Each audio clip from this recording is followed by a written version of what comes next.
sejam bem-vindos. Meu nome é Carlos, me chamam de Carlos, né? E faço parte aqui da diretoria e dos expositores da casa, para quem não me conhece. Hoje nós temos um palestrante de fora. Ele mora em São Luís do Maranhão, o nome dele chama-se Silvio Babu, e ele está aqui a passeio.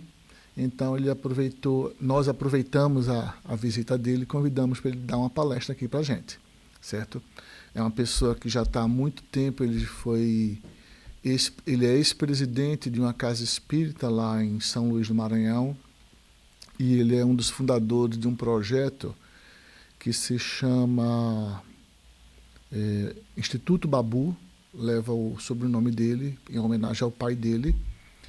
E esse instituto, entre outras coisas, eles têm um trabalho que é de auxiliar pessoas de rua. Então eles têm um trailer, que é um banheiro.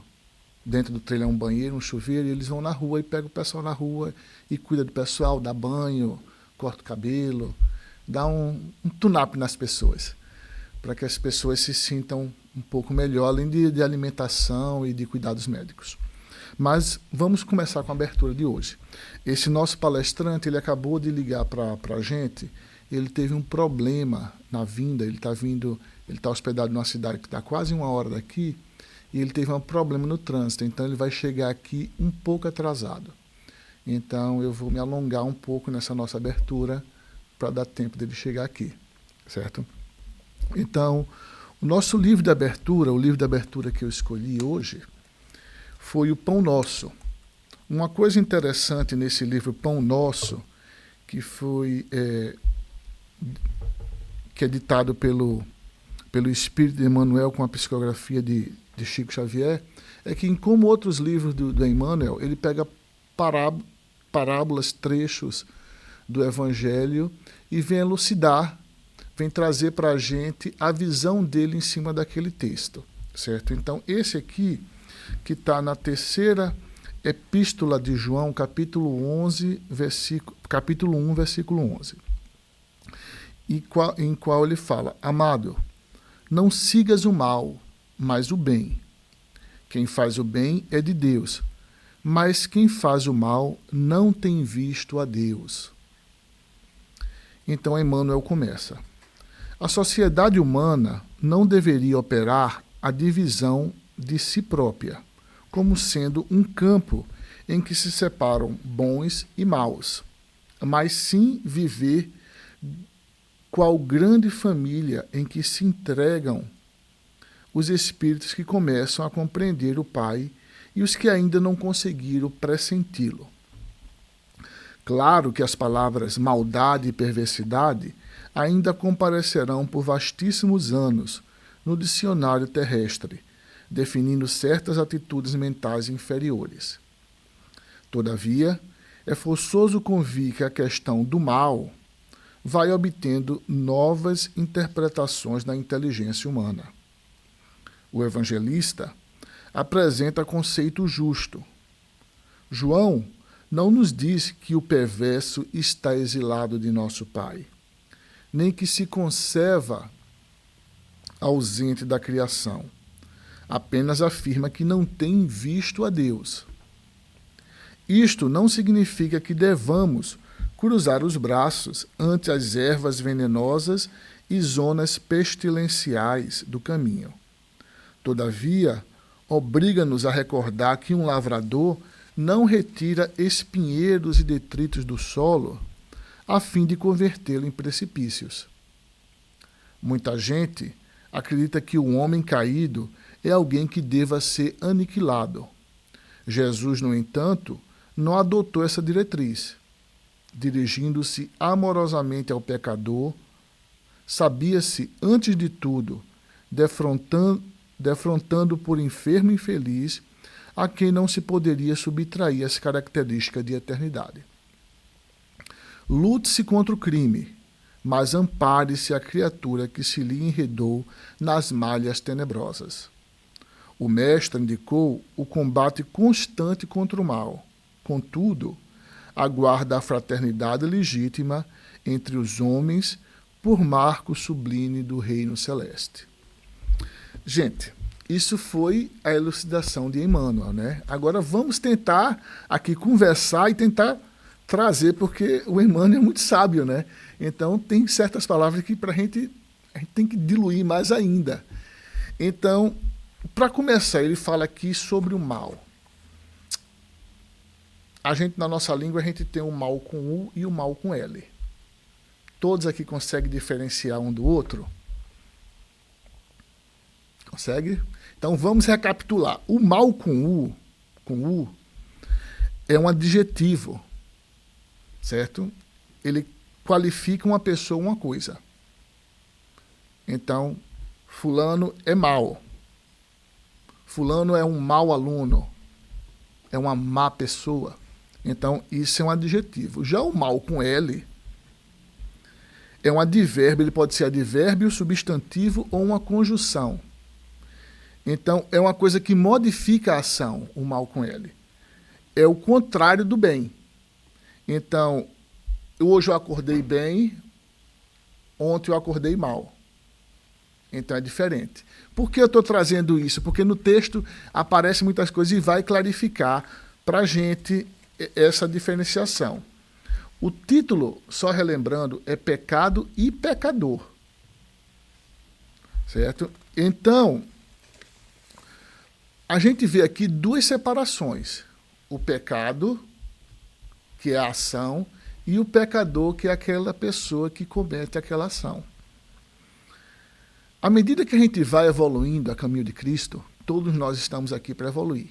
Todos nós fomos criados simples e ignorantes, é o que a doutrina espírita acredita, é o que eu acredito, e eu acredito que muitos de vocês acreditam a mesma coisa, que a gente foi criado simples e ignorante e estamos em processo de evolução, certo?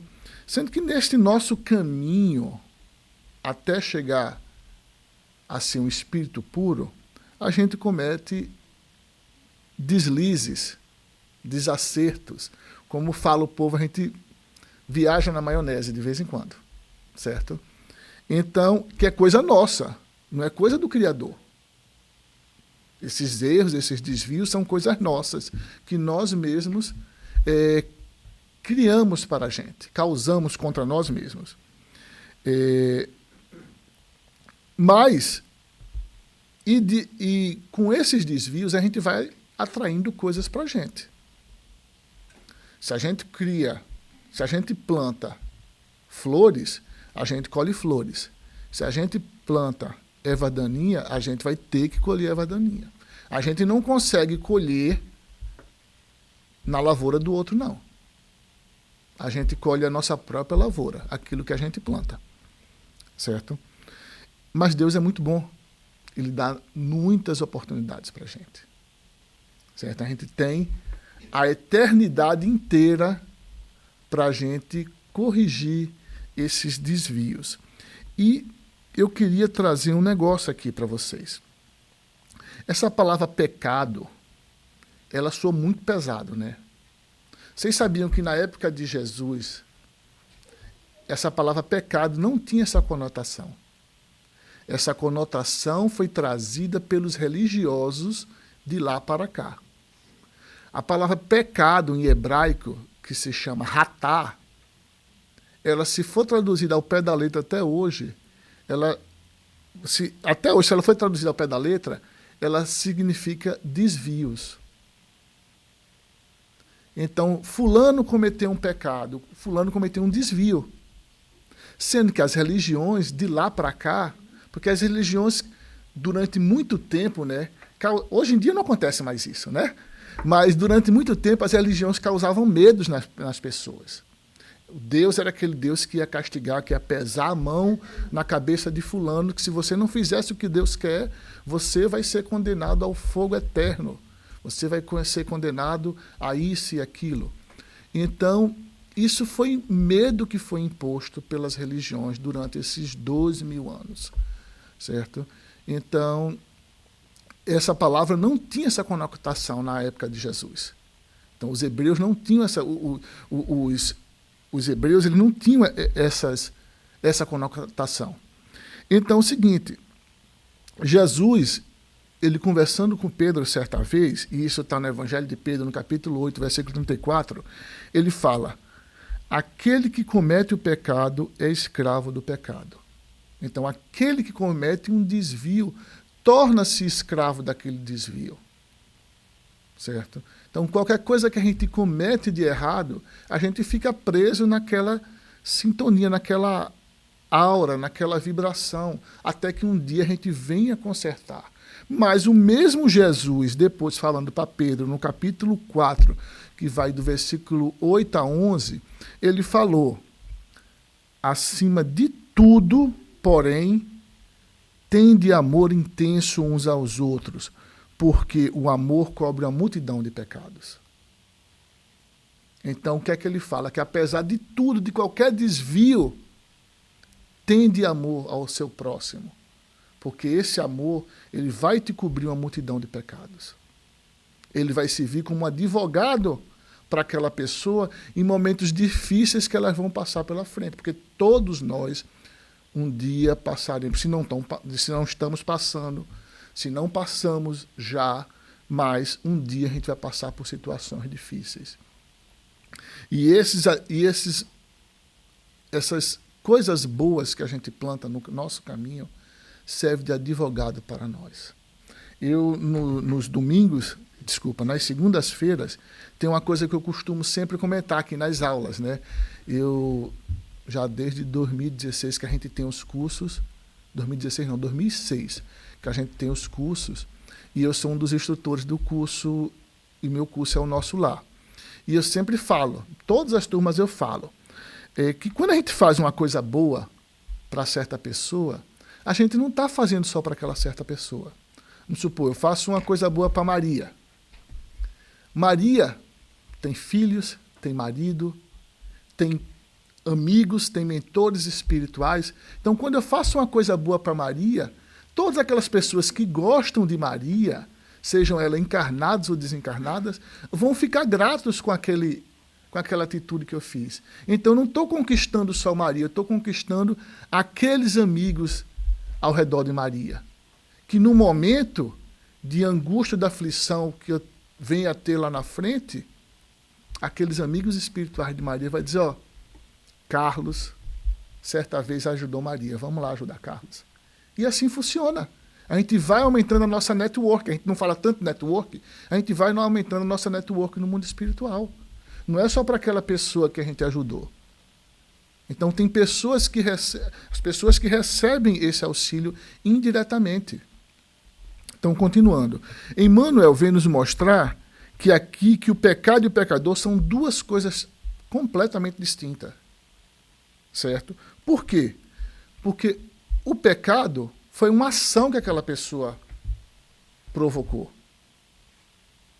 Aquela pessoa que ainda está naquele processo igual ao nosso, o processo evolutivo. Então, aquela pessoa desconhece muita coisa, como nós desconhecemos. O pecador são espíritos como nós, encarnados ou desencarnados, que estamos ainda aprendendo. A gente ainda está longe de conhecer a verdade. Jesus falou: conhece a verdade que um dia ela vai te libertar. Então a gente está muito longe desse processo de libertação. A gente está caminhando. E a gente tem muito tempo pela frente. A gente tem a eternidade pela frente. Nós somos espíritos imortais. Então a gente tem muito tempo pela frente. Sabe lá quanto tempo Jesus passou para ser o que Jesus é hoje? O espírito mais perfeito que pisou aqui nesse planeta. O único espírito puro e perfeito que pisou aqui nesse planeta. Não que não tenha passado espíritos bons, passaram vários espíritos e continuam conosco até hoje, nos ajudando. Mas o único espírito puro e perfeito e crístico que passou foi Jesus. Porque a gente aprende dentro da doutrina espírita que tem os espíritos puros, mas que dentre aqueles espíritos puros existem os espíritos crísticos, que são os eleitos por Deus para tomar conta das orbes, dos sistemas planetários, como é Jesus tomar conta do nosso sistema planetário. Então, o pecado ela é uma ação daquele espírito que ainda está em evolução. Como todos nós. A gente não comete equívocos, não comete erro, não comete deslize o tempo todo. Já pensou se os nossos benfeitores espirituais, se nossos guias e protetores dissessem, não, tem jeito não, e deixasse a gente para lá? A gente estava perdido já. Estava mesmo. A gente estava perdido. Mas eles não desistem da gente. Porque eles sabem que um dia a gente vai estar no mesmo nível deles. No mesmo nível evolutivo deles. Então, é como uma pessoa doente. Emmanuel vem falar aqui, o pecador é uma pessoa doente. A gente tem que enxergar o pecador como uma pessoa doente, que um dia vai se curar daquela doença e que vai auxiliar aqueles que estão seguindo o caminho com ele. Certo? Porque é da lei que todo mal morra para que possa prevalecer o bem e o amor. Isso é da lei. Não tem como. Todos os planetas, todas as pessoas, um dia vai chegar, Jesus falou, repetindo, um dia vocês vão poder fazer tudo o que eu faço e até mais. Então, todos nós, um dia, vamos poder fazer o que Jesus fez. Quando isso vai acontecer, depende da evolução de cada um, depende da vontade de cada um. Tem uns que estão trabalhando ali para fazer isso andar mais rápido. Tem outros que ficam ali na rede só balançando, né? Fica esperando. Mas quanto tempo mais a gente espera, mais difícil é para a gente. Principalmente nesse planeta. A gente sabe que esse planeta, ou a grande maioria hoje em dia sabe, que esse planeta está passando por um sistema, está modificando. Então a gente vê as coisas que estão acontecendo, esse burbuliço todo acontecendo no planeta. Isso é uma reforma que está acontecendo com o nosso planeta. Nosso planeta está deixando de ser um planeta de provas e expiações, passando num processo para se tornar um mundo em regeneração. Então, vai chegar um momento que aqueles que não quiserem acompanhar o planeta vai ter que pular para outro planeta. É feito estudante na turma. Então, não passou, vai ser reprovado. Assim somos nós. Então, já nos foi dado muitas oportunidades. A gente tem que aproveitar essa oportunidade. Então, o Emmanuel ele vem nos propor uma forma diferente de ver assim, pecado e pecador, porque a gente costuma a fazer a separação. E a gente costuma condenar, né? Fulano é assim, não quero nem conversa com ele. Realmente é normal da gente. A gente não querer. É normal. Mas ele diz que a gente não tem que tratar aquelas pessoas como uma pessoa doente, pestilenta, ou fazer como eles faziam antigamente, fazer o raca, né? A gente tem que cuidar, olhar para eles como irmãos nossos que precisam de cuidados.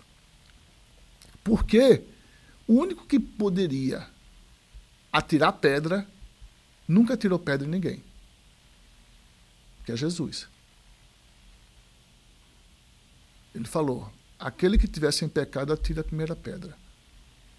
E continuou lá de cabeça baixa, rabiscando. O que é que ele estava rabiscando na areia? Ele estava falando dos pecados. E todos aqueles que estavam com pedra na mão para jogar na mulher pecadora, né, foi largando, porque cada um foi olhando assim, dizendo, aquele pecado é meu. Aí foi largando a pedra, depois ficou só Jesus e ela. Então, ele que podia ter feito isso, que era um espírito puro, ele não fez isso. Então a gente também não pode fazer, porque a gente está cheio de pecado. Todos nós, apesar de todos esses pecados, a gente também já tem a bondade dentro da gente. A gente já evoluiu. Vamos deixar os pecados agora para trás, vamos falar agora das nossas conquistas. A gente já tem um pouco de conquista entre nós. Tanto é que todo mundo podia estar aí, ó, em outro canto, e está todo mundo aqui um domingo de manhã, prestando atenção no que eu estou falando. Então, a gente já quer aprender alguma coisa. A gente já tem vontade de progredir. Então, nós já temos um bocado de coisa que nos auxilia. A única coisa que falta é a gente começar a pôr mais em prática, é aproveitar esses conhecimentos que a gente já tem e pôr em prática. Porque a gente fazendo isso novamente, a gente vai criar forças para que nesses momentos de tribulações que a gente vai precisar passar em nossas vidas, a gente tenha aqueles irmãos do nosso lado, nos apoiando. Porque tem certas situações que é muito difícil a gente passar sozinho. É muito difícil. Perda de um ente querido, doenças, dificuldades financeiras que a gente ainda não consegue superá-las. É muito difícil a gente passar. Então a gente precisa de pessoas e de irmãos do outro lado para nos auxiliar nesses problemas de tribulações. Porque o mal, gente, nada mais é do que uma dissonância daquilo que Deus quer para a gente. Porque a lei dele é amor. Deus nos criou por amor. E é para isso que a gente foi criado. Para pregar o amor, para exercitar o amor. Existe um livro que se chama... o nosso palestrante está chegando em 5 minutos. Então ainda tenho 5 minutos para falar. Tem um livro que se chama Boa Nova. Alguém já conhece esse livro? Já ouviu falar desse livro? Muito bom esse livro. Esse livro ele foi escrito pelo espírito Humberto de Campos e psicografado por Chico Xavier. Esse espírito Humberto de Campos, ele teve a oportunidade de presenciar situações da época que Jesus estava aqui no planeta. Então, ele, como repórter, ele anotou essas situações de Jesus fazendo evangelho, Jesus com os apóstolos. Então, não foi coisa que foi escrita e deturpado depois, porque foi traduzido de uma língua para outra, então muita coisa se perde. Então, esse espírito ele teve condição de presenciar aquela cena, certo? Como se fosse uma filmagem e relatar através das mãos de Chico Xavier.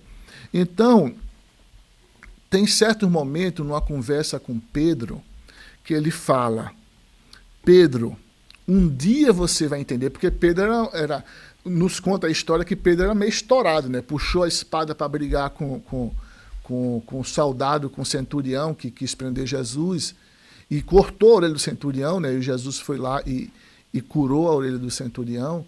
Então, Pedro era assim, meio brigão, meio estourado, né?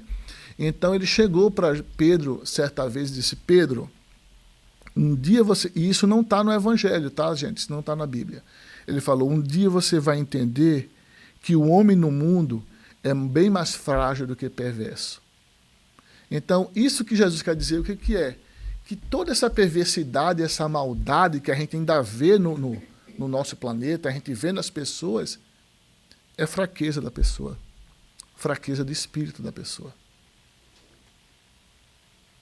Então, a partir do momento que a gente começa a enxergar o nosso próximo, aquele próximo que para a gente está cometendo pecados, certo? E repetindo, gente, é difícil realmente a gente ver certas situações, ok? A gente vê e aceitar aquilo, certo? É muito difícil. Mas a gente tem que ver essas pessoas como pessoas doentes. Pessoas que, infelizmente, um dia vai ter que colher tudo isso que ela está plantando. Imagine, você vê uma pessoa que só faz o mal, só faz o mal, só faz o mal, pessoa responsável por milhares e milhares de mortes, ou de pessoas passando fome e tudo, e você saber, a gente que já tem esse conhecimento, saber que essa pessoa um dia vai ter que ressarcir tudo isso, essa pessoa é digna de pena. Quando a gente começa a enxergar por esse prisma, a gente vai ver que essa pessoa é um doente, é um coitado, e que um dia vai sofrer muito. Então a gente tem que ter pena dessa pessoa, rezar por ela, para ver se ela amolece aquele sentimento, amolece o seu coração e repense antes de fazer as coisas que está fazendo. Mas, gente, está chegando. E olhe, todas essas pessoas um dia se transformarão. Certo? Um dia mudarão, porque a gente pode ver exemplos, Saulo e Paulo. Um dia ele acordou para Cristo e se transformou no maior divulgador que o Evangelho teve. O próprio Pedro, que era bruto pra caramba, Plúbio Lentulus se transformando em Emmanuel, Maria de Magdala, Zaqueu. Então, tanta gente se transformou. Nós estamos nos transformando. A gente de hoje não é o mesmo de há 10, 15, 20 anos atrás. A gente já enxerga diferente. Então, todos nós vamos passar por essa transformação, gente. Então, vamos pedir ao nosso Pai maior, ao nosso Mestre Jesus, vamos fechar os nossos olhos e agradecer primeiramente por esta oportunidade de estarmos aqui num domingo, procurando alimentar o nosso espírito, enriquecer os nossos conhecimentos e agradecer por esta oportunidade, Pai. Muito obrigado, Pai amado, muito obrigado, Mestre Jesus. Muito obrigado a todos os benfeitores espirituais dessa casa e aos nossos guias e mentores espirituais, por nos permitir fazer parte desse banquete de conhecimento, por nos permitir que possamos, dia a dia, melhorar, pouco a pouco, o nosso crescimento espiritual e que nos dê força e coragem para que nos momentos mais difíceis a gente possa pôr em prática esses conhecimentos que a gente tem, que a gente possa buscar dentro do que a gente já aprendeu, que a gente possa praticar no nosso dia a dia. Pai amado, Mestre Jesus, nos ilumina hoje e sempre. Ilumina o nosso amigo que vai falar aqui na frente e nos leva no final de volta para os nossos lares com a tua paz. Assim seja a tua vontade, Pai. Bem, gente, o nosso amigo Silvio Babu, eu tive um senhor que era o nosso vizinho lá em Olinda, onde eu morei quando era criança, e o nome dele era Paulo Babu, é a segunda pessoa que eu vejo com esse sobrenome, Silvio Babu. Então, o Silvio vai trazer aqui História de um Pão. Ele é do Centro Espírita Ivone da Amaral Pereira, que fica lá em São Luís do Maranhão, tá, gente? Então, cadê o Silvio? Ah, tá aqui. Seja bem-vindo, Silvio. Silvio, nada. Você aponta para lá, para ir e para voltar.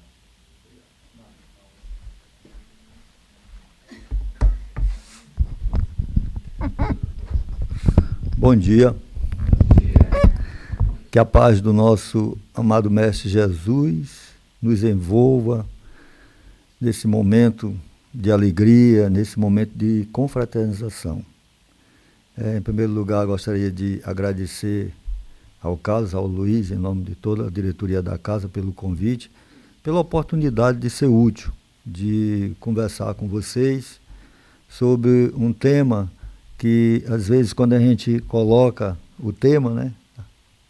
Você pode escolher um tema, sim, como nós temos vários temas, mas aí esse é um tema que a gente tem com muito amor no coração pelo ensinamento tão simples,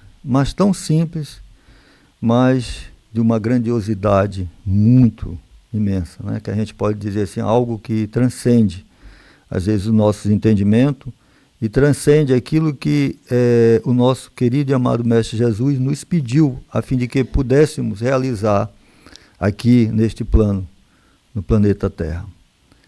Então, a história de um pão, como não existe acaso, a gente já sabe disso, acompanhando aqui a casa durante esses 3 meses que nós estamos passando aqui nos Estados Unidos, nós temos sempre acompanhado as palestras e observarmos os nossos irmãos falando muito e de vez em quando falam, olha, o acaso não existe, nada acontece por acaso. E de nós estarmos hoje, nesse exato momento agora, estarmos juntos aqui, também não é o acaso. Tá? E falar sobre a história do pão para nós é algo que nos deixa muito feliz. E ainda mais olhando aquele pão ali, né? A gente lembra logo do Brasil, né? Lá no Brasil a gente chama que é o pão massa fina, não é isso? Vocês sabem disso. Bem, a história de um pão, e ele me apresentou, Silvio Babu, né? Eu sou do Centro Espírita Ivandro do Amaral Pereira, mas antes eu queria falar porque o Babu, né? O Carlos falou que é a primeira vez, na verdade não é sobrenome, é apenas um apelido que o meu pai tinha quando criança, porque o nome dele é Raimundo de Jesus Beckman Soares, ele já desencarnou no ano de 2000, e ele era um trabalhador incansável da doutrina espírita. E a gente, desde pequeno, né? E, inclusive o Carlos falou isso na palestra passada, né? Que ele também nasceu no berço espírita, e eu morei dentro do centro espírita, né? Aos 3 anos de idade, meu pai tinha casado, ele casou, com 3 anos de idade, ele ainda não tinha condição, e o centro espírita na nossa cidade, que é chamada Pinheiro, Maranhão, que já tem em torno de 75 anos no nosso centro espírita, tinha uma casa no fundo, e meu pai foi morar lá, e morando nessa casa, nós crescemos sentadinho na fileira das palestras do Centro Espírita. E pasmem, e meu filho que está aqui presente, eles sempre brincam comigo, né? Lá tem vigas, né? Aqueles centros espíritas antigos, tem várias vigas, e a primeira viga tem uma frase que até hoje está lá, gravada: fora da caridade não há salvação. E eu cresci lendo aquela frase. E como no interior existe o colégio católico, eu estudava no colégio católico, mas não me dizia espírita. Mas olhava pelos ensinamentos católicos, olhava aquela frase e perguntava para mim, e coçava aqui: poxa, será que fazer caridade para me salvar? Ah, não é possível. Isso aí foi quando a gente foi mergulhar nesse tema, fora da caridade não há salvação. E aí a gente chega a esse tema maravilhoso, a história de um pão, que tem tudo a ver, né, os 2 temas. Tá bom? Então eu sou Silvio Babu, prazer estar aqui. Então vamos começar. A história de um pão, ela, por incrível que pareça, também não é coincidência, né? Ela é retirada desse livro, o Espírito da Verdade, psicografado por Chico Xavier e Valdo Vieira. Tá? São vários espíritos diversos. Tá bom? Um livro muito bom, porque tem mensagem belíssima. O capítulo 81, Irmão X. Para quem não conhece Irmão X, e aí eu falo que não é coincidência, é o nosso querido Humberto de Campos, lá do Maranhão. Né? Então, olha só, nada coincidência, né? Do Maranhão, Humberto de Campos, Irmão X, traz essa mensagem para a gente. No Evangelho segundo o Espiritismo, a gente vai observar essa mensagem que ele está lá no capítulo 13º, não saiba a vossa mão esquerda o que dá a vossa mão direita.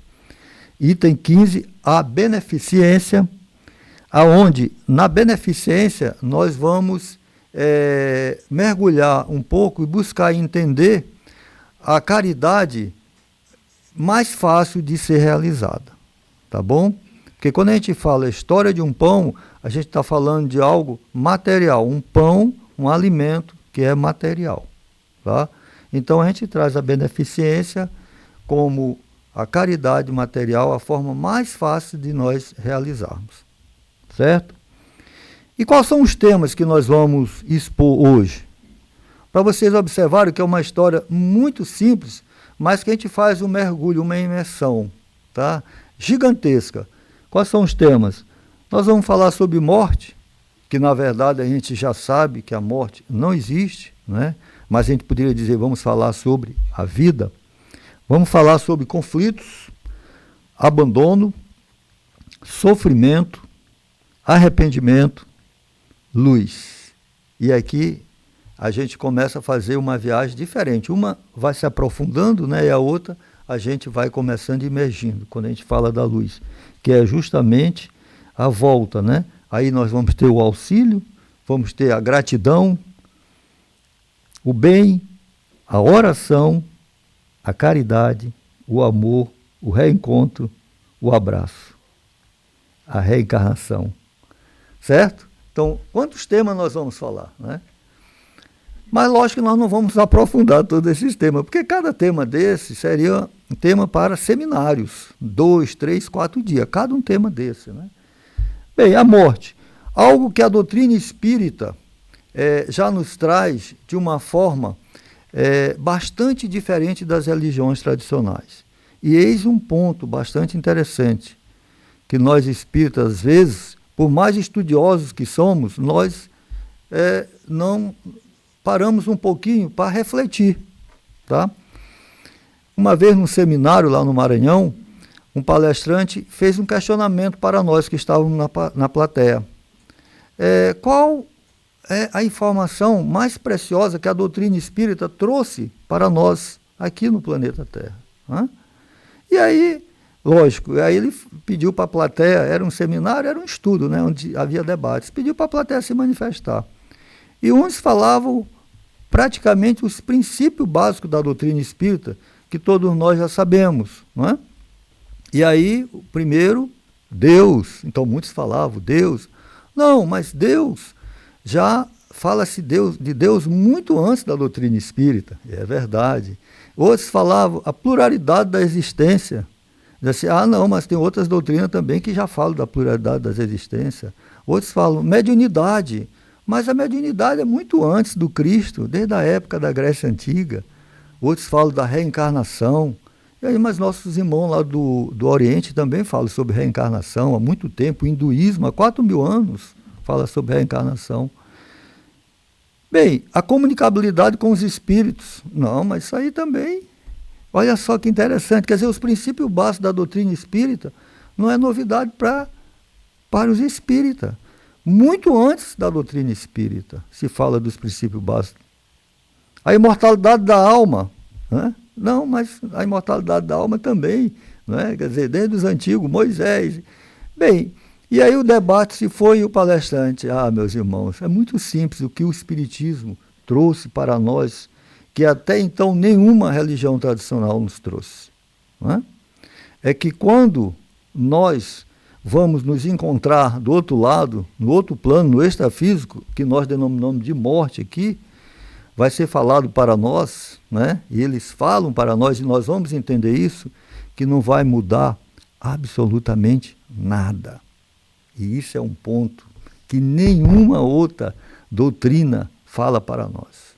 A gente pode fazer as pesquisas sobre isso. E eu estava lá na palestra, né? Eu digo, olha, eu vou fazer essa pesquisa, né?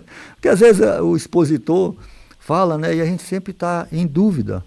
É óbvio, isso aí acaba sendo natural e vale a pena a gente ser em dúvida, a gente procurar estudar os temas que são colocados aqui. Isso é importante, porque vai aguçar, né, a busca, né, pelo conhecimento. A gente não pode esquecer aquela grande mensagem do Espírito da Verdade.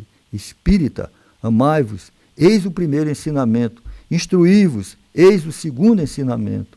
Então nós estamos aqui justamente nos instruindo. Então é importante que a gente faça essa pesquisa sobre o que nós estamos relatando. E eu fui fazer a pesquisa. E realmente, pasme, eu não encontrei.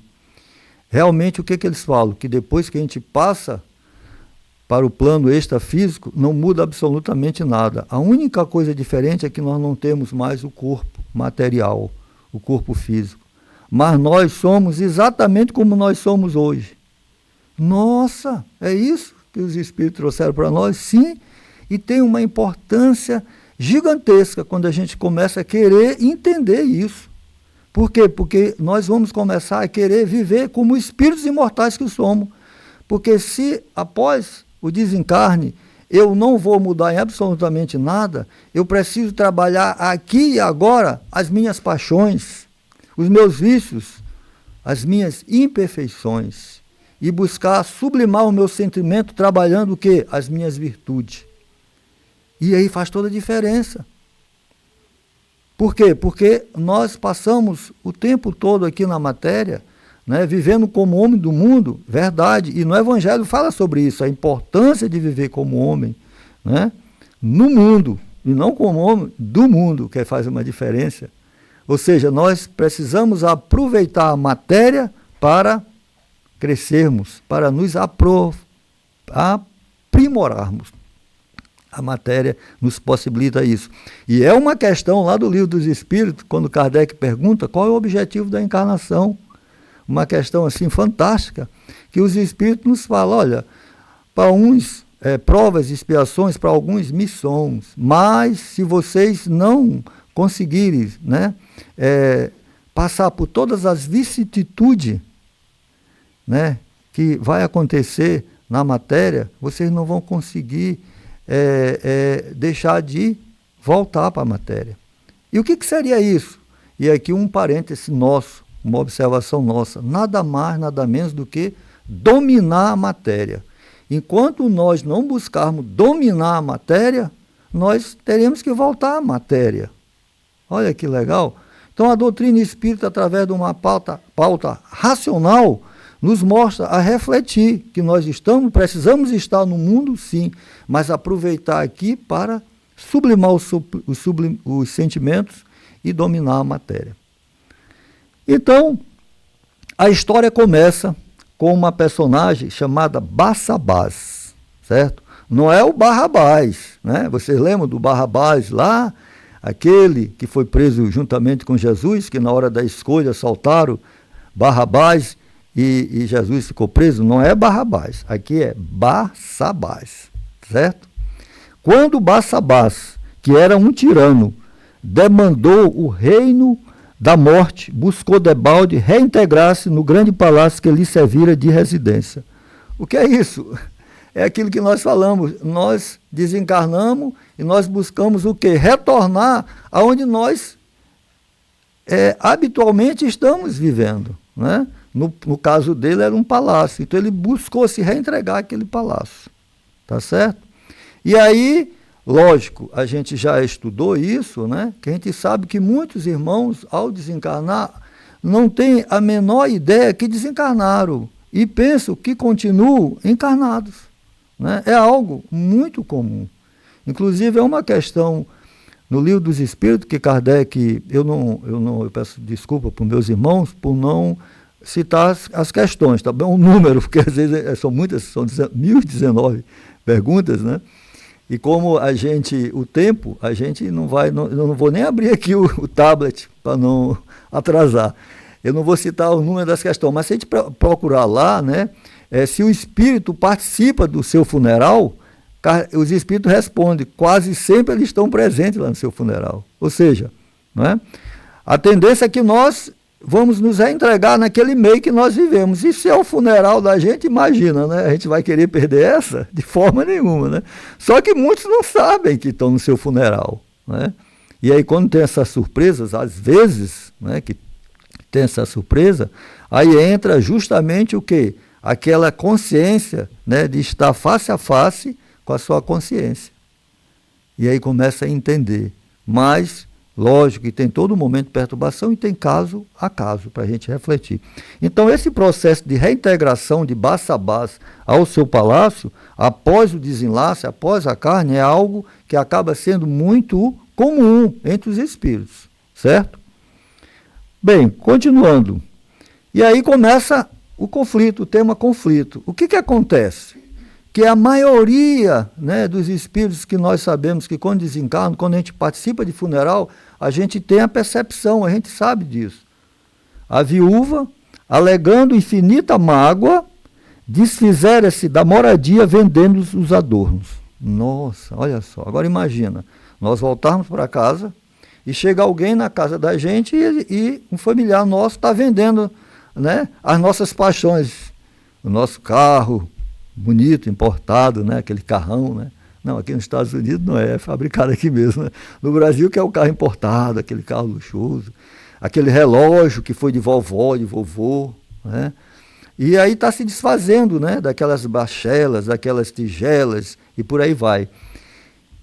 Como é que esse espírito, como é que ele vai reagir? Que ele quer, não, você não pode se desfazer disso, mas, lamentavelmente, ele não tem mais, né, qualquer autoridade, né, sobre aqueles bens. Viu ele, então, bachelas, candelabros, telas e jarrões, tapetes de perfume, joias e relíquias sob o martelo do leiloeiro, enquanto os filhos querelavam no tribunal disputando a melhor parte da herança. Então, olha só, é uma imagem que a gente observa que parece que demora um pouco, né, a acontecer. Mas, por incrível que pareça, nós também já sabemos que o tempo do extrafísico é totalmente diferente do nosso tempo no físico. Também são estudos que já foram realizados, né? A gente sabe disso no Centro Espírita. Por isso, importância, quando aqui chega no final da exposição, que vamos participar dos grupos de estudo, né? Vamos participar, porque a gente começa a mergulhar nesses temas de uma forma mais, né, incisiva. Começar a entender que o tempo do extrafísico é completamente, ou seja, se a gente falar que não existe o tempo do lado de lá, a gente fica assim meio, meu Deus do céu, como é que é isso? E realmente, aí a gente pode estudar um pouquinho a teoria da relatividade, a física quântica, que é outro momento, né? Da próxima vez que nós tivermos a oportunidade de estar aqui, quem sabe a gente não fala sobre a lei de causa e efeito, e a gente fala sobre a teoria da relatividade e a física quântica. E a gente vai ter um pouquinho de entendimento que o tempo do outro lado não é como o nosso, ele não existe. Então, realmente, quando o espírito desencarna, ele vê passar um filme na sua frente e aquilo ali passa como se fosse aqui e agora. Não é? Diferente do nosso tempo. E ele começava a ver isso, os conflitos dentro do seu lar. E aí vem uma questão importantíssima, porque nós temos que trazer esses ensinamentos para nós, no nosso dia a dia. Como é que está o meu lar? Como é que está a criação dos meus filhos? Né? Quais são os valores morais que eu estou transmitindo para os meus filhos? E aqui no Centro Espírita, no final da palestra, ao convite, trago as suas crianças para participar da evangelização. Não há esse convite? Toda palestra a gente vê isso. Aí quando chega no final da palestra, não, lá vem aquele de novo com esses convites, não é possível, eu não aguento mais. Né? Mas, meus irmãos, é fundamental que a gente tenha isso na nossa consciência, os valores morais que nós precisamos apresentar para os nossos filhos. Não é o tablet, não é o celular.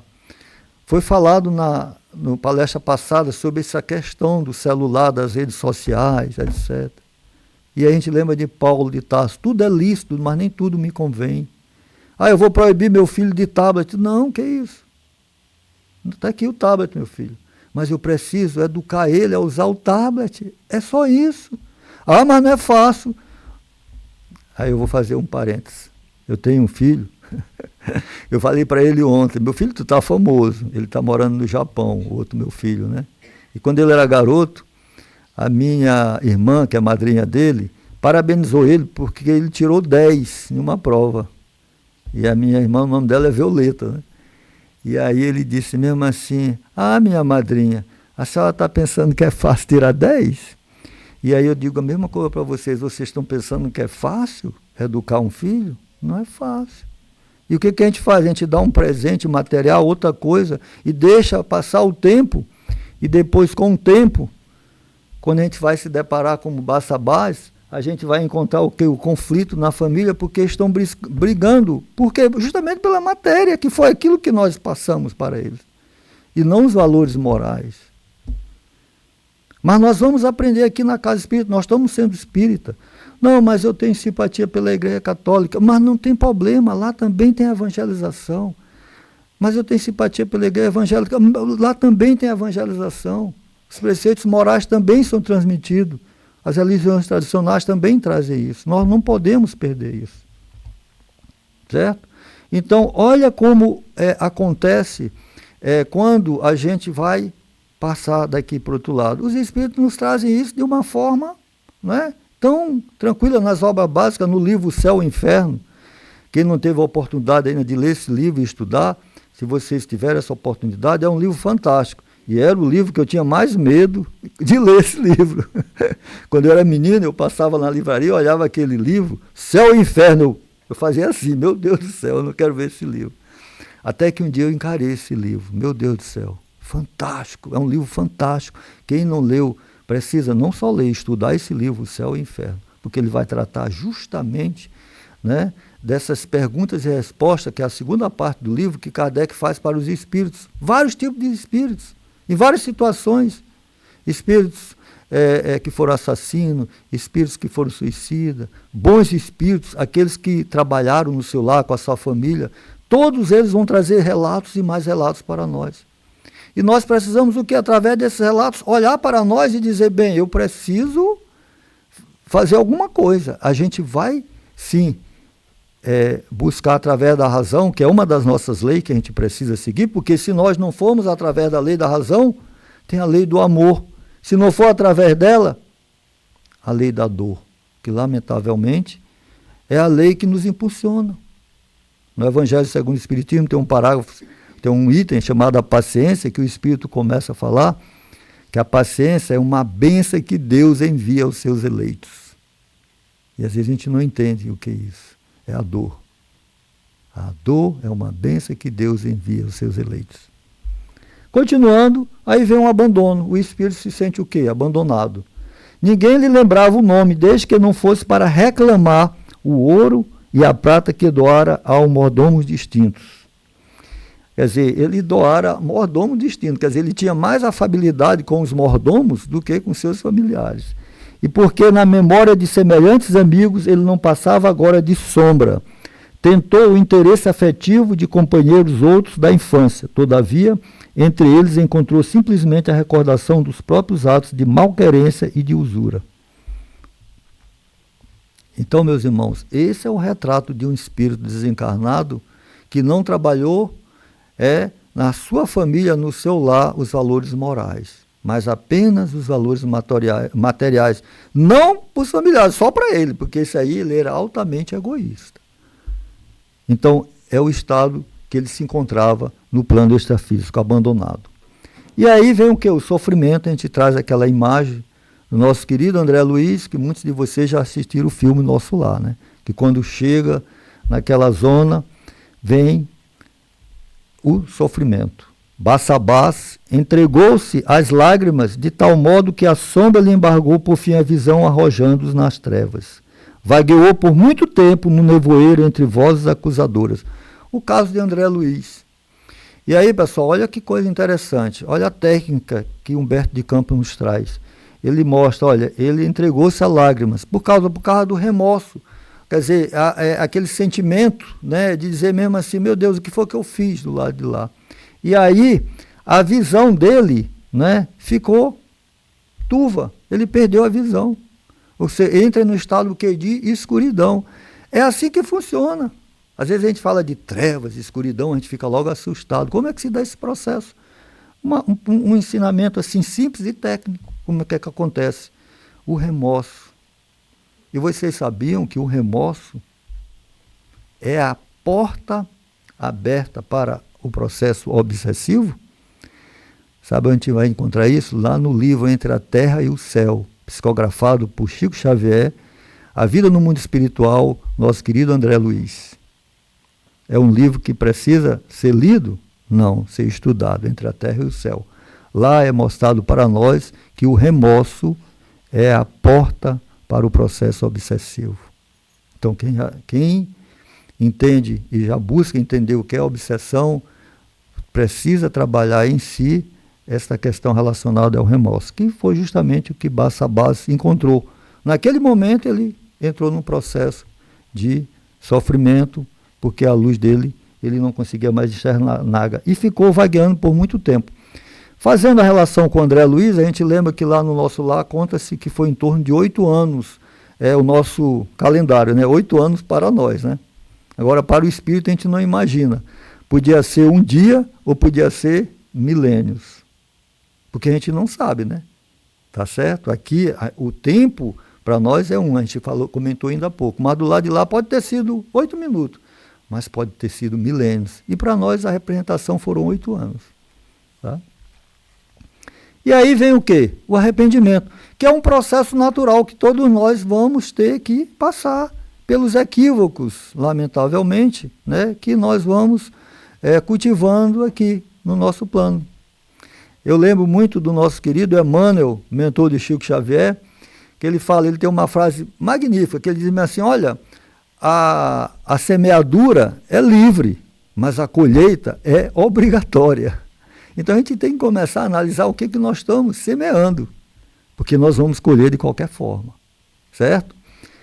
E aí vem o arrependimento. De acordo com a semeadura de Bassabás, veio o arrependimento, porque ele começou a colher naquele processo de sofrimento do qual ele estava passando. Até que um dia aprendeu a pedir na oração, e como se a rogativa lhe servisse de bússola, embora caminhasse às escuras, eis que de súbito se lhe extingue a cegueira. Olha que interessante, o primeiro passo, arrependimento. Nós precisamos nos arrepender, mas é claro que nós precisamos. É um processo natural. A gente precisa trabalhar o arrependimento e depois trabalhar a reparação, a fim de que nós possamos seguir o nosso aprendizado, o nosso processo evolutivo. Seguir em frente, seguir no foco. Precisamos trabalhar o arrependimento. Ah, mas eu não me arrependo. Lamentavelmente, se eu não me arrependo, eu não vou conseguir produzir e fazer a reparação devida. Então, se eu não buscar esse arrependimento pela lei da razão, pela lei do amor, eu vou buscar pela lei da dor. Certo? A gente não pode esquecer isso. E é um ponto que a gente tem que sempre estar fazendo essa análise. Porque quem é que gosta de passar pela lei da dor? Eu não gosto. Mas a doutrina espírita é tão maravilhosa que quando a dor se apresenta, a gente começa a ter uma certa amizade com ela. Nossa, é necessário passar por isso. Como é que a gente vai saber disso? Quando a gente faz a imersão no trabalho da caridade. Quando a gente começa a encontrar os filhos do Calvário, como Jesus falou para Simão Pedro. Eu posso abrir vários parênteses aqui. Eu me lembro do livro Paulo e Estevão, né? Quando Jesus chega para Simão Pedro, eu vou fazer esse parênteses porque é importante. E aí Simão, ele ia fazer aqui, nós temos o atendimento fraterno na casa, é sempre falado, olha, quem precisar, mesmo às vezes que a gente não acha que a gente precisa fazer um atendimento, é bom a gente conversar com alguém, né? Bater um papo, marque o atendimento fraterno, vale a pena, é fantástico, tem centros de espírita que fazem atendimento fraterno virtual também. E aí Simão Pedro fazia atendimento fraterno, né? Vamos trazer assim para a nossa realidade. Lá naquele, ele atendia muita gente. E Simão chegou e disse mesmo assim, olha, o negócio é o seguinte, tem muita gente para ser atendido. Quando der 5 horas eu não atendo mais ninguém. Olha só, está falando de Simão Pedro, né? E aí o pessoal, tá bom, Simão, tem muita gente. Beleza, aí atendeu 5 horas, tinha uma opção de gente. Ó, ele fechou a tenda, fechou lá, ficou lá. Aí, de repente, alguém chegou e bateu lá na tenda. Aí Simão, é possível, eu não falei que eu não atendia mais ninguém. Aí tá bom, aí foi lá, abriu a tenda, quando ele abriu, aí uma pessoa de capu, né? Com capu, aí vai entrando, aí ele olhou assim, aí quando ele levantou o capuz, quem era? Jesus. Eu fico até arrepiado, uma cena assim fantástica. E aí, Simão, ô mestre, se abaixou, aí Jesus falou para Simão, Simão, eu só pedi para que tu atendesse os filhos do Calvário. Aí Simão levantou, Jesus já tinha ido. Aí Simão abriu a tenda. Ei, pessoal, bora, pode vir todo mundo. E aí Simão começou a atender todo mundo. Não tinha mais horário. Porque assim nós precisamos trazer. Quando nós estamos convictos do trabalho que nós temos que realizar, nós não temos, aqui no Centro Espírita, nós não vamos fechar o Centro Espírita. Se tiver uma pessoa presente no atendimento, nós vamos ficar até meia-noite, até 1h. Ah, não, meu Deus, mas eu preciso trabalhar. Não. Nós não podemos esquecer de Simão Pedro. Então, o trabalho no bem, ele urge. E aí, nosso querido Bassabás, através da oração, não é? Ele conseguiu ter o auxílio necessário. Para quê? Para sair daquele estado que ele se encontrava. Ele encontrou o quê? A bússola, né? Porque a prece, a oração serviu o quê? De bússola para ele sair. E aí a gente vai justamente para aquilo que é de maior, que é o momento de redenção do espírito quando chega do outro lado. Ou seja, ele fez aquele caminho, né, de dureza, passou por aqueles momentos e a lei da dor aparece para ele e aí vem a redenção. A luz se apresenta para ele. Ele vê diante dos seus passos um santuário sublime, faiscante de luzes. Então, quer dizer, olha só que maravilha. Ontem eu estava, foi ontem à noite, né? Eu saí, a gente está aqui, meu filho está morando lá em Charlton, né? Que é uma cidade, e lá é uma zona rural. E aí eu saí à noite para passear com um cachorro, com um dogzinho maravilhoso chamado Lloyd. E lá, como é zona rural, só tinha um poste e depois era só escuro, escuro, escuro, muitas árvores, e eu estava lá naquela escuridão, e eu olho para o céu, meu Deus, eu olhei e digo, mas que céu lindo, tantas estrelas. Aí foi um momento assim que eu aproveitei para contemplar, né, aquele momento assim tão maravilhoso que nosso Pai Maior nos concede. E a maioria das noites a gente só está ligado à luz natural, às luzes artificial. A gente esquece dessas luzes maravilhas. Agora imagina um espírito desencarnado na escuridão completa e de repente ele olha essas faiscantes luzes. Como é que o coração daquele irmão não vibrava? Hein? Como é que ele não ficou, né, com uma foto tão maravilhosa como essa? Milhões de estrelas e pétalas fulgurantes povoavam em todas as direções. Então, a partir do momento que a gente se arrepende, a partir do momento que a gente busca a Deus, busca o nosso Pai, busca, né, a inteligência suprema do universo, causa primeira de todas as coisas, nós vamos conseguir ter acesso e a nossa visão ela vai ser aberta para o universo de uma forma ampla. A gente vai conseguir começar a entender e compreender o amor. Foi o que aconteceu com Barsabás. E aí veio o auxílio. A gente lembra lá do filme Nosso Lar, André Luiz, quando ele faz a oração, aí vem o ministro lá ajudar ele, né? Mas por que muitos outros irmãos que estavam lá não receberam ajuda também? Apenas o André Luiz. Porque ele já estava também preparado para receber essa ajuda pelo o pedido que ele fez de coração. Não é aquele pedido, né, de boca. Eu quero ser ajudado, não sei o quê. Mas no fundo eu não quero ser ajudado, porque aquilo ali é só mais.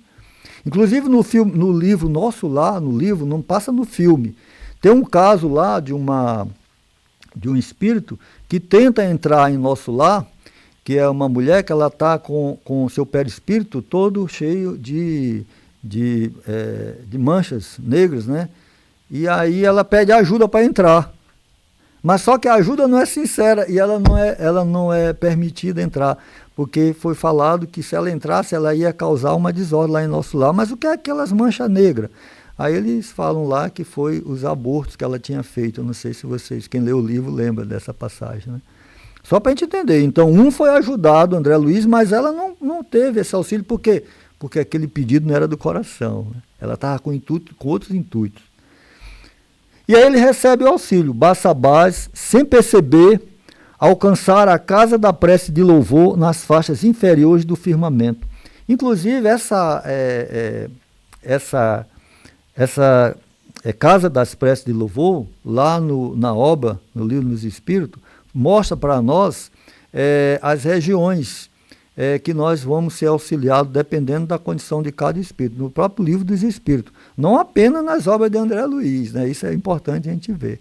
Inclusive a gente tem aqui até a citação, mas nós não vamos nos ater por causa do tempo.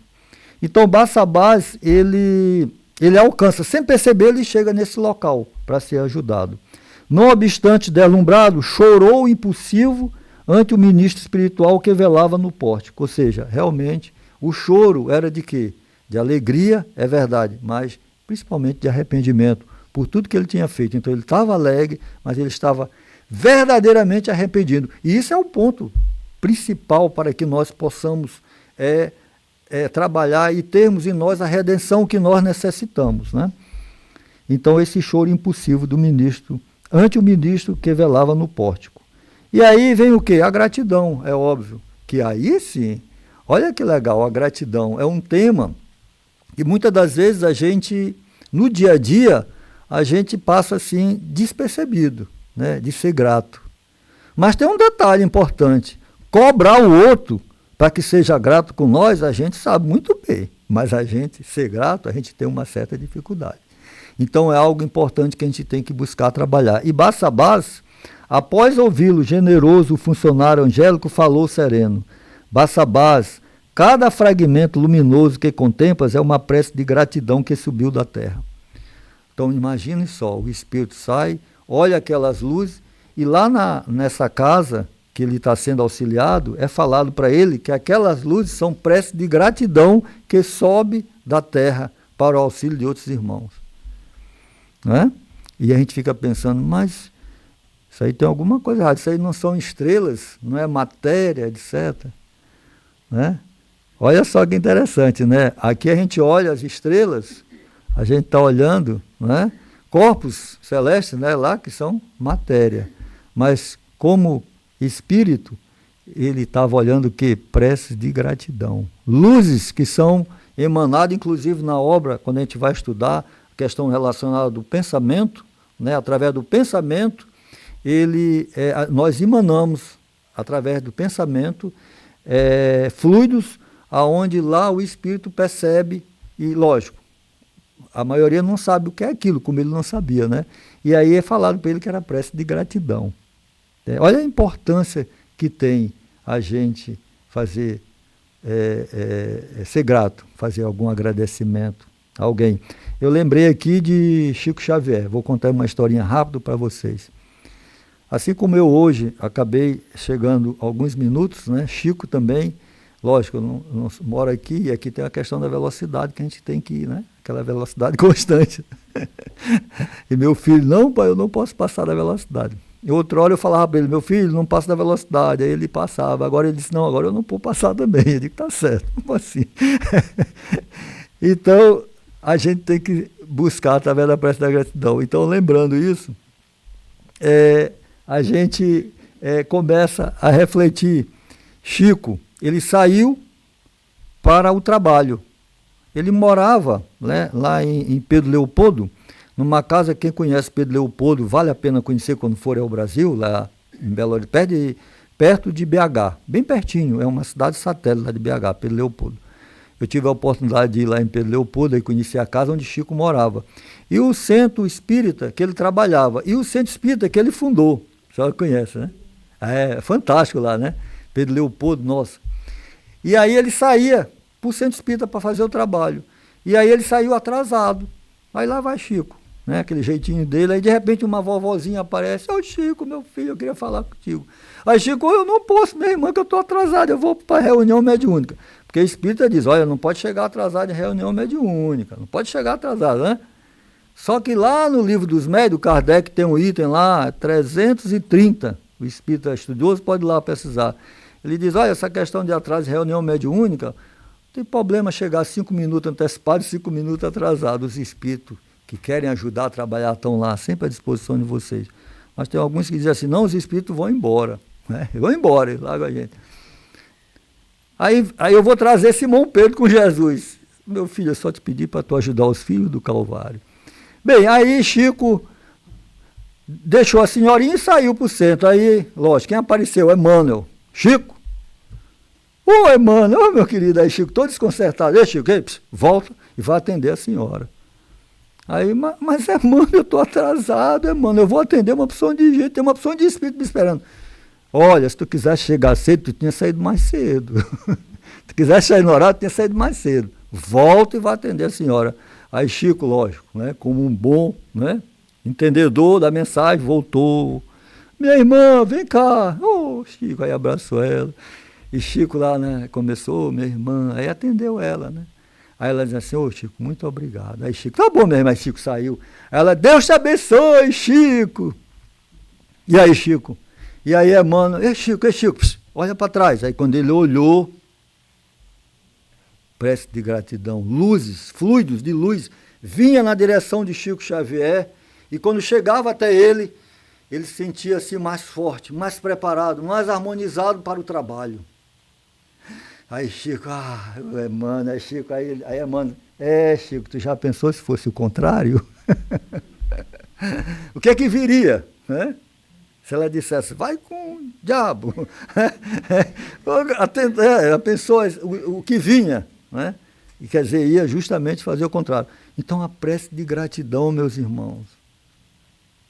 Então, já aproveitando, se eu não puder dar um pão, que eu possa fazer uma prece de gratidão. E aí, o bem. Ai de mim, Bassabás, soluçou o desaventurado. Eu jamais fiz o bem. Olha que Bassabás diz. Essas preces de gratidão pode ser para todo mundo, mas para mim não, eu jamais fiz o bem. Em verdade, prosseguiu o informante, trazes contigo em grandes sinais o pranto e o sangue dos doentes, das viúvas, dos velhinhos e órfãos indefesos que desposaste nos teus dias de invigilância e de crueldade. Porque realmente, como começou o texto, Bassabás era um tirano, entendeu? Então ele desposou muitas viúvas, velhinhos e órfãos, né?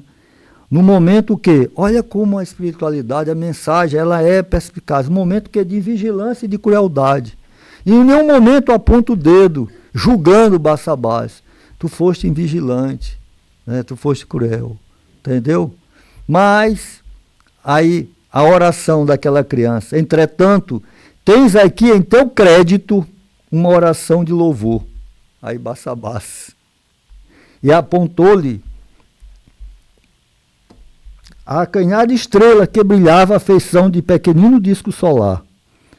Aí vem a caridade, a gente colocou aquela foto ali. Há 32 anos, disse ainda o instrutor, ou seja, há 32 anos, deste um pão a uma criança e essa criança te agradeceu em prece ao Senhor da vida. E aqui eu trouxe aquela foto que é um soldado alemão dando um pão para um menino russo, órfão, em 1942. Um soldado alemão dando um pão para um menino russo órfão. Então essa criança fez uma prece ao Senhor da vida. Aquela criança fez uma prece, e aquela prece de gratidão devido a um pão, meus irmãos, que Barçabás deu para aquela criança. Aquela prece brilhava lá no céu para ele, mas ele não sabia que existia uma dessas preces. Ou seja, a caridade. É óbvio que eu teria que falar muita coisa sobre a caridade, né? O amor em movimento, como foi sempre falado aqui.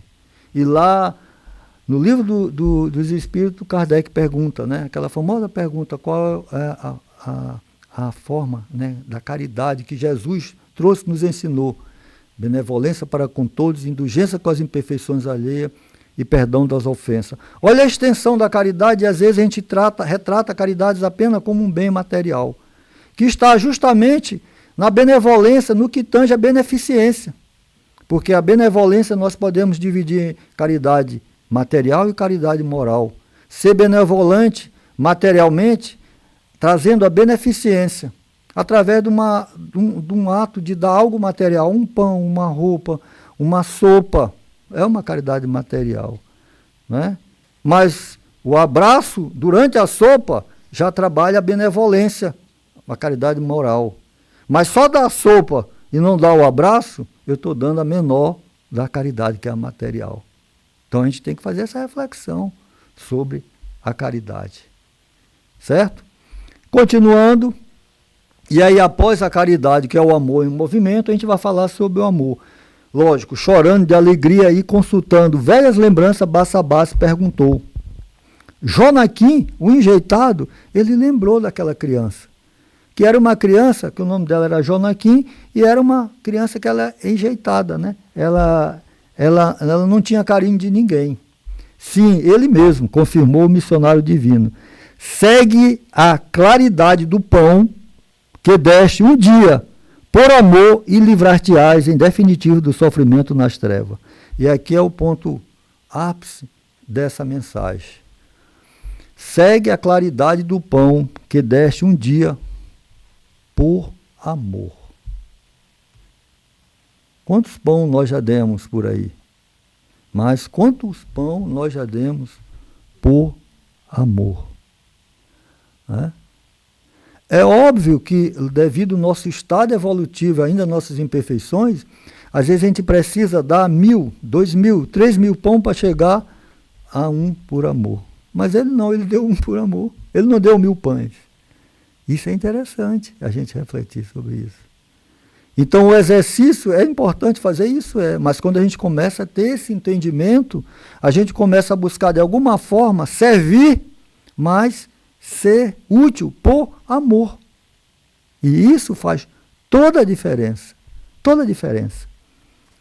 E aí vem um reencontro. Olha que legal. Que é algo que é comum nas nossas vidas. Hoje nós estamos nos reencontrando aqui nos Estados Unidos. Mas amanhã a gente pode se reencontrar no Brasil, na China, no Japão, no extrafísico. Olha que legal. Quer dizer, isso aí é maravilhoso. Às vezes a gente não entende. Está se dando um reencontro nesse exato momento. Eu estou aqui, mas os finais de semana passada eu estava bem ali sentadinho, né? Já encontrei um, já conheci outro, etc. mas estamos aqui juntos nesse reencontro. E a gente precisa aproveitar esse reencontro. Foi o que Barsabás fez. Barsabás acompanhou o tênue raio de tênue fulgor que se desprendia daquela gota estelar, mas, em vez de elevar-se às alturas, encontrou-se numa carpintaria humilde da própria terra, aquele menino. Ou seja, em vez de elevar-se à altura. E aqui vem outro ponto importante. Desencarnou alguém, oh meu Deus, vai para o alto, vai com Jesus, vai para a altura? Como assim? Peraí, mas qual foi a semeadura do meu irmão para ele ir para as alturas? A gente tem que ter consciência disso. Não tem como. Se não tem a semeadura, né, a colheita que vai ser obrigatória, ela vai ter que ser aqui mesmo, não tem como eu me elevar. E isso é um ponto bastante interessante. Lembrando o nosso querido Chico Xavier, para que a gente possa se elevasse às alturas, chegasse ao alto, no sentido do alto, assim, de encontrar com os espíritos de luz, a gente precisa, no mínimo, copiar o que eles fazem. Senão, porque imagina se Jesus aparecesse aqui agora. Vamos lá, Jesus apareceu bem aqui, se materializou. Jesus, meus irmãos. Aí meu Deus do céu, aquele ser de espírito é fantástico, Jesus apareceu lá. E qual é o convite que ele ia fazer para a gente? Vamos ser francos. Qual era, Luiz? O convite que Jesus ia fazer para a gente aqui? Hein? Segue-me. E para onde é que ele ia? Para o asilo mais próximo, para o orfanato mais próximo, para o leprosário mais próximo, para o hospital mais próximo, para o presídio mais forte. A cada um desses que vós fizeste, a mim farei, Jesus. Quando eu estive fome, tu me deste de comer. Quando eu estive sede, tu me deste de beber. Quando eu estava nu, tu me deste de vestir. Quando eu estava preso, quando eu estava no hospital, tu foste me visitar. A cada um que vós fizeres, a mim fareis. Jesus. E se ele tivesse aqui, ele ia fazer esse convite. E aí, quem ia com ele? Né? Aí eu ia coçar minha cabeça. Ah, Senhor, eu estou passeando aqui nos Estados Unidos. Se o senhor não vai ali para Nova York, para o Washington ali, eu quero conhecer aquele lado. Senhor, depois a gente vai lá nesse hospital. Né? Eu vim do Brasil tão longe para cá. Né? Talvez essa seria a minha colocação. Para ver como é que a gente quer, às vezes, se elevar, depois se reencarna, mas a gente vai o quê? Se reencontrar. O homem calejado ia refletir, aí refletia manobrando a enxó em pesado lenho. Ele se reencontrou com quem? Com Jonaquim. Aos 40 de idade, como se estivesse os dois identificados em doce fio de luz, Barsabás abraçou-se a ele, qual viajante abatido de volta ao calor do lar. Ou seja, e aí vem um abraço. Eu posso perguntar? Quantos abraços nós já demos hoje? Nós ainda temos muita dificuldade de abraçar. E aqui há uma simbologia de identificação entre almas afins. Um abraço, a troca de energia. Isso é fantástico. Como eu cheguei um pouquinho atrasado, eu não abracei meu amigo Luiz hoje, não foi, Luiz? Mas daqui a pouco eu vou te dar o meu abraço. Né? Aí quando eu cheguei a primeira vez aqui, eu falei, Luiz, cheguei Luiz, encontrei ele, me apresentei para ele. Posso dar um abraço? Não, Carlos, posso lhe dar um abraço? Sabe com que eu aprendi isso? Com esse meu filho, Luan, que está lá no Japão. Ele era conhecido lá em Goiânia como o menino do abraço. Ele veio me ensinar isso, porque eu também não abraçava. Tinha essas dificuldades, né? Orgulho, como abraçar. A pessoa não vai gostar, eu posso, pode. Então, não posso, está tudo bem. Tá certo, né? Respeitar a pessoa. E aí vem o tema reencarnação. Decorrido um ano, Jonaquim, um carpinteiro, ostentava sorridente nos abraços mais um filhinho, cujos louros cabelos emolduravam belos olhos azuis.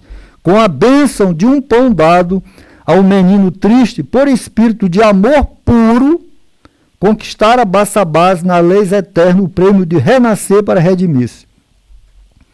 Um pão, meus irmãos, possibilitou a volta de Barsabás como filho de Jonaquim. Para quê? Para redimir-se.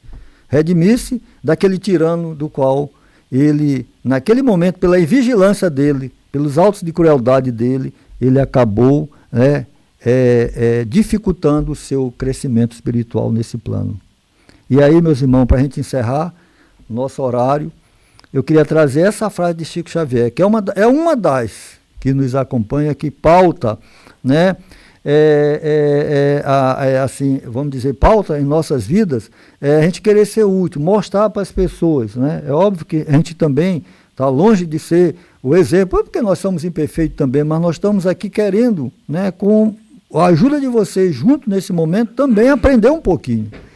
E trazer essa mensagem de Chico para nós é um grande aprendizado.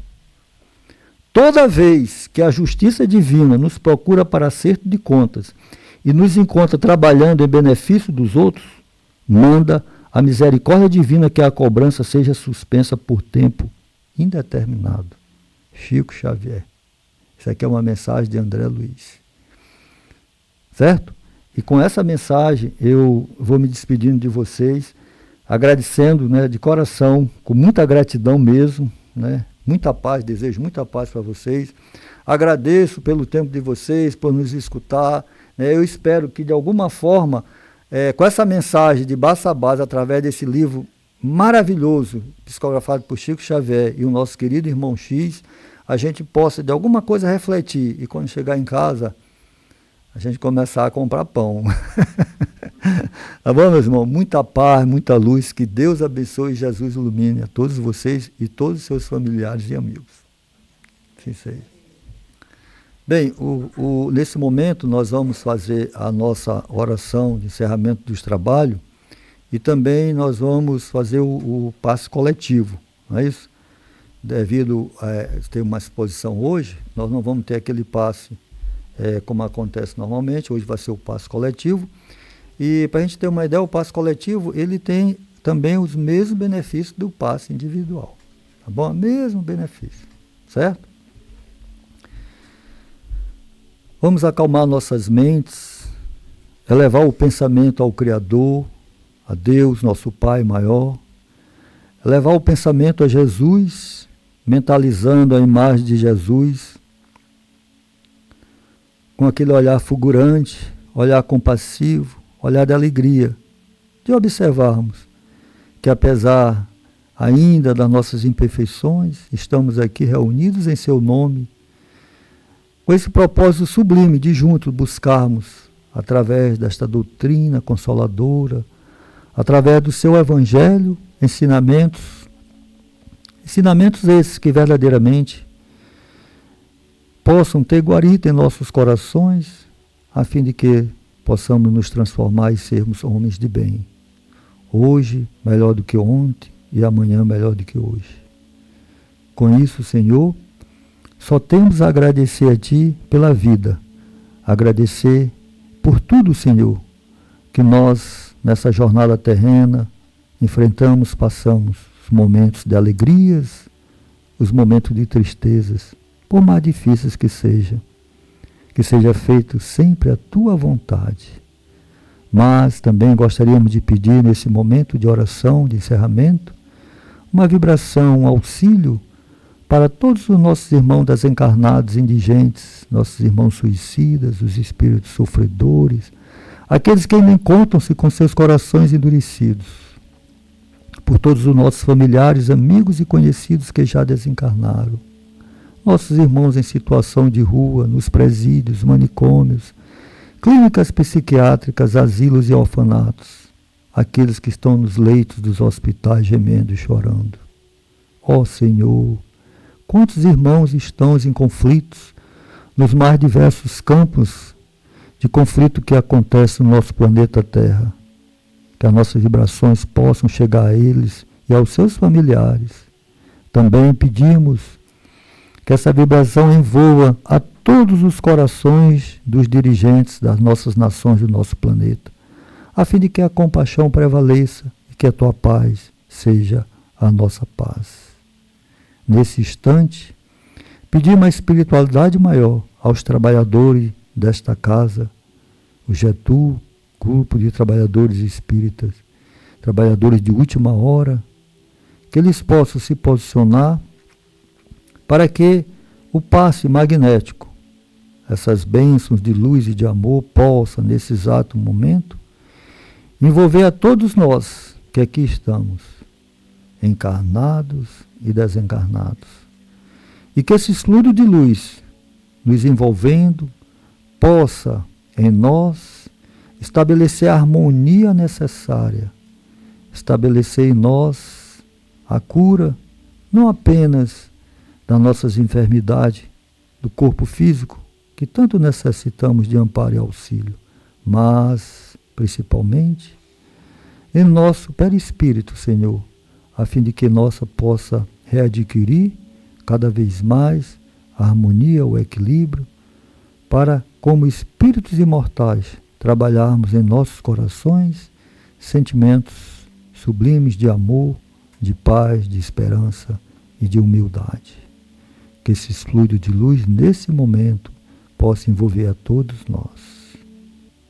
Agradecidos a toda a equipe espiritual, agradecidos aos benfeitores espirituais, pedimos que possamos, Mestre, ao sair desta casa hoje, sairmos muito melhor que quando aqui chegamos, mais tranquilo e em paz. Glórias a Deus nas alturas, paz na terra e boa vontade para com os homens. Que assim seja.